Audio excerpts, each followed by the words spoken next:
Sorotan publik terhadap masa lalu Ressa Rizky Rosano kembali memanas setelah seorang netizen yang budiman dengan akun @kado_talk_official membedah rangkaian klarifikasi yang akhirnya membuka fakta pernikahan dan keberadaan seorang anak. Setelah sempat membantah, Ressa kini mengakui pernah menikah dengan Dini Kurnia, meski detail pernikahan dinilai belum disertai bukti fisik yang kuat. Di sisi lain, pengacara Ressa menegaskan kliennya tetap menjalankan tanggung jawab sebagai ayah dengan memberikan nafkah sesuai kemampuan ekonomi saat itu. Pengakuan ini dinilai sebagai langkah menjaga martabat keluarga, bukan sekadar respon atas tekanan publik. Netizen yang berbakti tersebut menyoroti alasan Ressa memilih diam cukup lama demi melindungi kesehatan mental sang anak dan menghindari terbongkarnya persoalan rumah tangga yang kurang baik. Tuduhan pansos dan motif mencari panggung ikut mencuat, namun fokus utama diarahkan pada upaya Ressa menjaga batas demi masa depan anaknya. Sikap ini dianggap sebagai bentuk tanggung jawab, meski konflik dengan Dini Kurnia terus bergulir di ruang publik. Akhirnya Ressa mengaku kalau dia pernah menikah. Setelah kemarin, dia sempat menapik kalau dia belum pernah menikah, dan sekarang dia klarifikasi kalau dia pernah menikah. So, bagaimana klarifikasinya? Dan kita lihat bagaimanakah mantan istrinya memberikan klarifikasi. Makin kesini makin banyak banget orang-orang yang ingin tampil dan juga ingin menjatuhkan Ressa. Kayak gitu. Dimana beberapa hari ini muncul lagi berita tentang kalau dia pernah menikah, dan beberapa waktu lalu dia sempat namanya menapik kalau dia belum pernah menikah. Dan sekarang akhirnya dengan pengacaranya dia memberikan klarifikasi kepada media bahwa dia pernah menikah, dan juga memberikan banyak hal info kenapa dia tidak mau mengaku pernah menikah.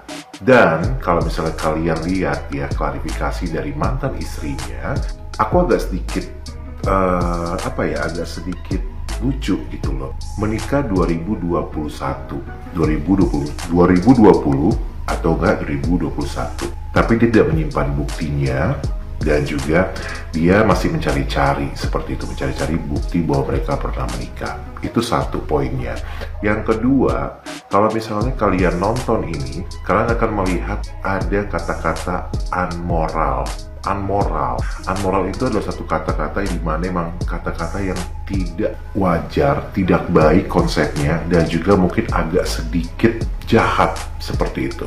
Ya, unmoral itu mungkin bisa saja ada namanya kayak perselingkuhan, dan juga ada namanya child abuse, atau juga ada namanya kayak kehidupan ekonomi yang tidak baik, atau mungkin juga ada hal-hal yang kurang asik ketika mereka berumah tangga hingga pada akhirnya mereka bercerai. Kalau menurut kalian, ya, dengan tampilnya mantan istrinya ini tanpa namanya kita menjudge mantan istrinya ataupun membela Ressa. Tapi di sini kita coba pikir logik dan coba kita bedah ya, kira-kira kenapa harus tampil, dan juga akhirnya Ressa mengklarifikasi ya, karena apa? Kalau menurut aku adalah dimana dia tidak mau terlihat seperti perilaku ibunya kepadanya dengan tidak mengakui. Di sini Ressa mengakui loh, dia pernah menikah dan juga punya anak.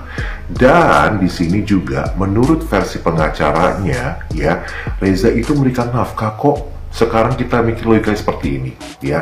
Dia berikan nafkah pasti kalau aku bilang. Kenapa? Pertama, seorang pengacaranya dia adalah bagian dari keluarganya dan sedikit banyak pasti tahu, melihat secara langsung bagaimana ketika Ressa menikah dan juga mempunyai anak, proses hidupnya seperti apa. Sekarang gini, dia memberikan uang jajan aja itu namanya memberikan nafkah loh. Dan juga pastinya selalu ada buat namanya dengan anaknya, itu pasti namanya juga itu memberikan nafkah. Seperti itu. Nah, kalau mungkin misalnya ini ya, udah mulai stop memberikan nafkah. Sekarang kita mikir seperti ini. Kita kembali ke cerita awal, di mana Reza hanya digaji 2 juta rupiah, ya, dan juga dia harus ojol seperti itu. Sekarang kita mikir logikanya seperti ini ya guys ya, 2 juta rupiah di hari gini gitu kan, aku rasa ya kan, oke lah tinggal di Banyuwangi, kita nggak pernah tahu bagaimanakah tingkat ekonomi dan juga bagaimanakah harga-harga barang di Banyuwangi. Tapi 2 juta rupiah dalam 30 hari ya kan, untuk hidup sendiri aja mungkin dia tidak cukup. Seperti itu, dimana juga dia berusaha untuk memberikan uang jajan kepada anaknya, dan juga kita yakin juga pasti dalam sebulan itu dia pasti ada namanya memberikan oleh-oleh ataupun memberikan uang saku kepada anaknya walaupun tidak seberapa, tapi itu sudah menafkahi loh namanya loh. Seperti itu. Dan kalau misalnya kalian tadi lihat di handphonenya pengacaranya ini, ada satu buah kata-kata di mana mantan istrinya yang memutuskan secara pihak untuk tidak mau ada urusan apapun lagi ya dengan Reza. Di sini kita ada bisa bilang tuh dua pemikiran. Pemikiran yang pertama adalah mungkin dari Rezanya punya salah, atau juga mungkin dari pihak mantan istrinya punya salah. Seperti itu. Jadi sini masih bisa dibilang hanya sekedar pengakuan dari Reza bahwa dia pernah menikah, dan aku rasa kita menghargai itu. Karena apa? Karena jangan sampai ya dia dinilai sama seperti ibunya tidak mengakui anaknya ya, dan juga seakan-akan lepas tanggung jawab dari anaknya. Kalau menurut aku adalah ini ada satu buah hal yang memang dimana Reza tuh berusaha menutupi itu sebenarnya demi kebaikan mantan istrinya.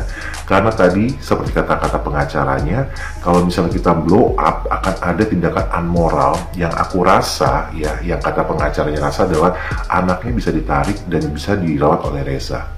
Menurut kalian kira-kira tindakan amoral apa ya seperti itu ya, hingga pada akhirnya hebat loh, Reza itu masih mau menutupi hal itu ya, ketika dia udah mulai viral tapi dia tidak mau namanya mencampur adukan itu. Tapi gara-gara sudah ada klarifikasi dari mantan istrinya ya, dengan membeberkan semua hal kalau mereka pernah menikah, hingga pada akhirnya pihak pengacara Reza pun akan memberikan klarifikasi di mana ada kata-kata amoral. Kalau menurut aku adalah itu tindakan amoral yang dimaksud adalah suatu buah tindakan yang dimana tuh ya aku bilang tuh sudah fatal sekali ya kan. Dan kalau misalnya dibeberkan oleh pengacaranya tindakan amoral tersebut, itu mungkin bisa merugikan dari pihak mantan istrinya. Tapi hebatnya, kalau menurut aku adalah hebatnya dimana pengacara itu masih keep, dan juga Reza tidak berkuar-kuar untuk menghargai mantan istrinya, dan juga menghargai dan juga menjaga mental anaknya agar tidak terbawa-bawa dalam kasus ini. Tapi siapa yang memulai?